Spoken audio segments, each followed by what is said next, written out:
Hey guys, how are we doing? Welcome to Walking Boxing. It is Sunday, October 27th, 2024, and a very warm Sunday morning it is here. And little Neil's actually struggling today, so we might cut the walk a little bit short. But actually we went a little bit later today. I was watching the Regis Prograis and Jack Catterall fight on DAZN, and really good fight, and Jack Catterall won by unanimous decision, pretty wide scores there as well. Thought it was an entertaining fight. I must admit I thought Regis Prograis might have had the tools to actually beat Jack Catterall. Pretty tough over there in England though.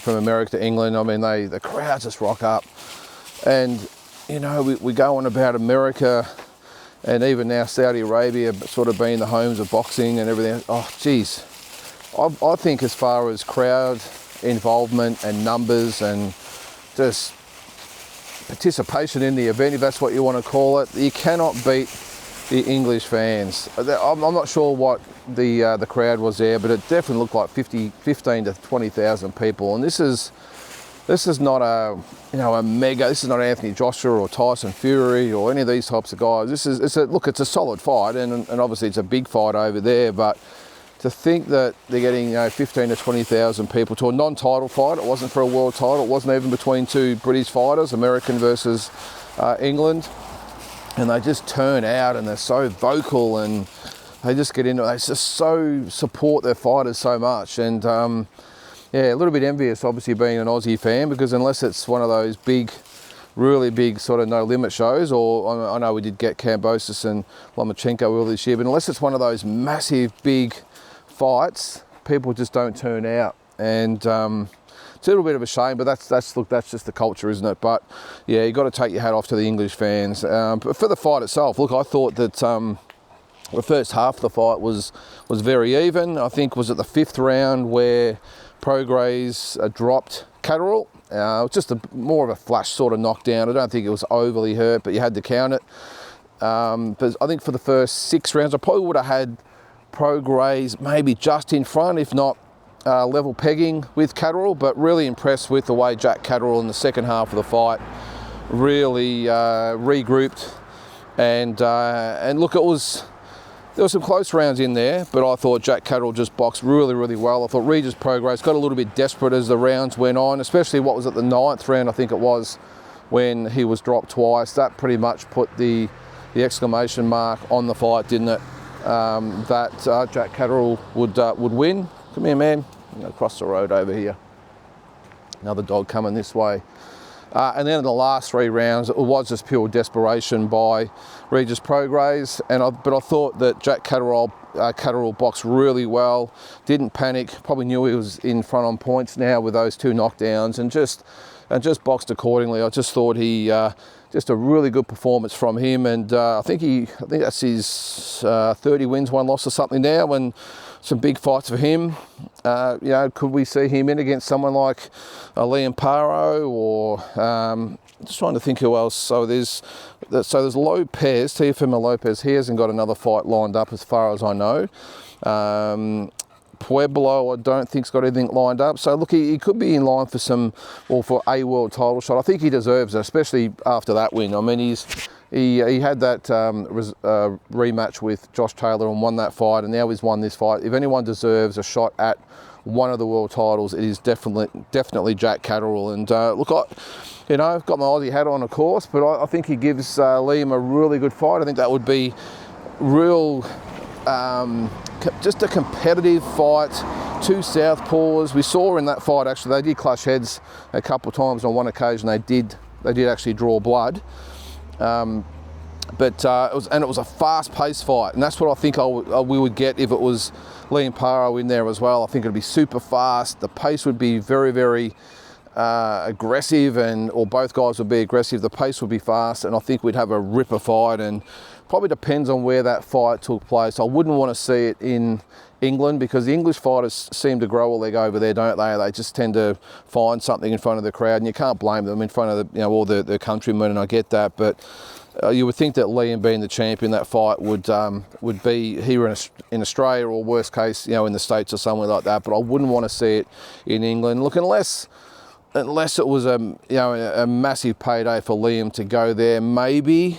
But geez, you're just giving up a lot. We saw that earlier in the year with Jason Maloney in Japan. Yes, great payday, but when you've got to go on the road into your opponent's hometown, it's a tough gig. So you've got to weigh up, is the payday worth potentially giving your opponent maybe up to a 25-30% extra edge? That's just what it's like. I mean, we see it in football games or basketball games, whatever it might be, whatever sport is out there. The home team has always got an extra 25 to 30% advantage. Now, I don't know why. It's just a football field with posts, or it's just a court with 2 rings on it, but just, obviously the crowd and all that comes into it as well. But I just think that would have to be taken into consideration as well. But I like the fight. I think and in some respects, Liam fights a little bit like Regis Prograis, likes to come forward, likes to mix it up, likes to throw bombs as well, and and likes to fight at that pace. So, but I think he would be a little bit smarter than Regis Prograis, especially those later rounds. I couldn't believe there was a couple of times he actually went down because he missed a punch. He put so much into the punch, and Catterall could obviously see it coming from a mile away and stepped to the side or whatever, and he fell flat in his face. So I think, Liam Para would be definitely a different kettle of fish for Jack Catterall, but I like it. I like the fight. Both guys are promoted by Eddie Hearn, so could we get that fight down the track? Something we can look at anyway. But just a good morning of fights. I didn't actually see a lot of the early undercard fights. I saw a little bit of the co-main, and then just the main. That's really just what I tuned into. But for once, DAZN did come in handy on an early Sunday morning here in Australia. It was great to have the app and just being able to log on and watch it. But good performance, as I said, by Jack Catterall, and let's see what comes of it now. Now, another thing I didn't actually mention in the last couple of days, and I forgot all about it, there's an Aussie show coming up on November 20th that's probably a little bit of interest, and that's, the main event is actually Chris, is it Trevesky? I think that's how you pronounce it. He's the one that beat Paul Gallen a couple of years ago, hasn't really been active since then. Well, he's fighting Tyson Pedro live on Stan Sport, which will be an okay fight, but I'm more interested in the co-main, which is, I was going to call him Austin Aokuso. It's, what is it? Paulo Aokuso. Mental blank there for a second there. Paulo Aokuso in with Clay Waterman. So I actually thought this fight would be the main event, but it's actually the Trevesky and Tyson Pedro fight. And again, I don't know why. I think that actually fight is for the WBC International Bridgerweight title. So we're into international Bridgerweight titles, guys. We can barely find enough guys to put in the actual division, and now we've got international Bridgerweight titles. It's a bit of a joke, but look, end of the day at WBC, they need to keep the lights on in the offices, so they'll let anyone have a belt these days and pay the sanctioning fee. So anyway, but yeah, should be a good card. Stan Sport, they haven't done one for a while. I like the fight with, as I said, with Clay Waterman and Paulo Aokuso. I would expect Paulo Aokuso to win the fight. He says it won't go 2 rounds. I think it's going to be a little bit more competitive than that, but I like it. It was a little bit of spite at the press conference as well. I know probably a little bit manufactured, but I liked it. I think Paulo Aokuso, I'm really interested to see where he goes from here, whether he can get that career back on track, because I really still to this day have no idea why he would have left No Limit, who have done such good things for all their fighters, and whether you like the organisation or you don't, or like what they do or you don't, whatever, it doesn't matter. The facts are that all their fighters get opportunities, whether in Australia or overseas. So this could be the first stage of that, but and it's a good fight. Clay Waterman, solid. I just don't think he's got the tools to beat Paulo Aokuso, if I'm being honest. He's so slick, sweet pea as they call him.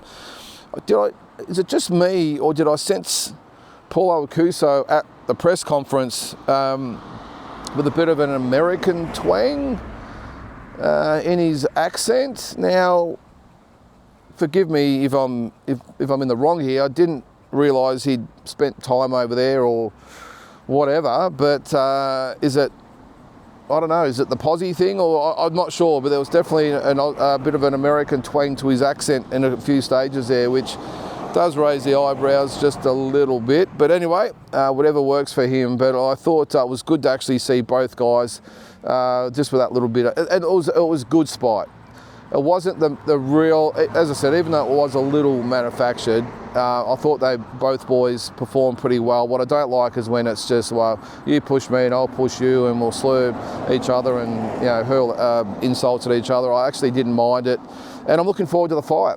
I think Clay Waterman is a good young guy. He was not so young anymore, but I think he'll bring it. But Paul Aokuso, I think, is a different kettle of fish of anyone he's been in the ring with. And I just really hope that Paul Aokuso can get that career going, because he's such a talent. This guy could be world champion, I have no doubt about it. And he's a little bit in the Jai Apatow mould. Maybe he's not as big a puncher as what Jai is, and maybe not quite, well, I was going to say not quite talented. I actually think he is. I think he's got so much talent. He probably just needs to get away a little bit from the, you know, the whole hype, image, ego type of thing, you know, and just focus like Jai does on the job at hand. And Jai doesn't, there's just no nonsense with this guy. He's just all business. He looks at you like he's, you know, he's going to rip your head off. And you've stole something from him. That's the type of guy Jai Apatow is, and just dedicates himself to training camp. He likes to fight often. And I just think if Paul Aokuso can find that spark or dedication or whatever it might be, I really think he could be anything. So anyway, that's November 20th.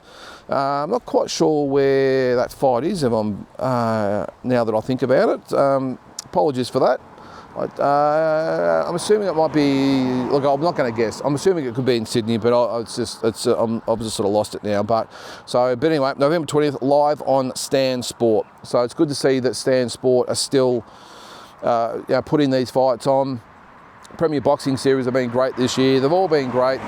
The only probably one that hasn't probably done a lot is Mick Francis in Tasman Fighters on DAZN, but they've had a little bit going on with Jai and Justice and everything else, so we'll give them a bit of a leave pass there. Another big show that or big fight that looks like it could have some news on is the Gervonta Tank Davis and Lamont Roach fight. Now that was supposed to be December 14th in Houston, I think it was. Well, now there's talk that they're going to put that on the undercard of David Morrell and David Benavidez. So really looking forward to that one. So, oh, sorry, buddy. So yeah, so Morrell and Benavidez, that is January 25th in Las Vegas. So all of a sudden that card really takes a swing for the better, and I really don't mind that model, because it's almost like, and I think because they're looking to put Jamal Charlo on there, maybe Steve Fulton and Figueroa on there in the rematch. So I really like the idea of them maybe taking a little bit of the UFC approach and saying, well, okay, the main event might not be, you know, Canelo versus Mayweather or something like that. I'm just sort of picking a main event fight. But if we have a really solid main event with a really good undercard underneath it, people will buy it. And I think that's the model now. When we see it with Turki Al Sheikh with the Riyadh season cards, they do have some big fights obviously at the top, but they stack their cards. So are we sort of seeing the days, or hopefully we are, of not just having that really good main event and then a really weak undercard underneath it, and we're putting all the money into that main event, we're spreading it out across the card. I don't mind it. And we saw a similar case of that this year with the Tim Tszyu, Sebastian Fundora fight with Raul Ramiro and Isaac Cruz on the undercard. Of course, Lara Zarafa. There was another world title fight under there that escapes me at the moment. We also had Bowerchuk and Brian Mendoza. So in hindsight, that was an absolutely ripper card. So I don't mind that. I don't mind paying the $60 or $70 for a card like that. So if that is the case, and we have Morrell, Benavidez with Davis and Roach, as well as Jamal Charlo, and there was Steve Fulton Figueroa, but there's another fight I think they were talking about putting on there as well, and I can't remember which one it was. But either way, I don't mind it. I really like it, and it's almost a fight card worthy of maybe heading over there and covering. We'll see what happens. So, but I like that a lot. And one last thing, guys, we're obviously now in the countdown to Tyson Fury and Alexander Usyk, the rematch. I did read that Tyson Fury has said that no matter what happens, he would like a trilogy. Now, I'm assuming that if Usyk wins the fight, there isn't going to be a trilogy. I think that would be one and done for Alexander Usyk. But if Tyson Fury can win the rematch, what happens then? Do we get the third fight, or does Alexander Usyk retire? I think we'd get the third one. And the relevance in this is that Tyson Fury says that he would be the only heavyweight in history to have 3 trilogies. Now, I'm not quite sure whether that's correct, because you would assume back in the day, back in the 20s and 30s and all that sort of stuff, when they used to fight every weekend, there would have been fighters that fought each other more than 3 times. But I think it's more the magnitude of the fights. And I think the others, I'm not quite, because it was Deontay Wilder and Derek Chisora were the other 2 that he fought. Maybe the relevance is that they're all world title fights, although I'm not quite sure all the Chisora fights were world title fights. But it's an interesting one.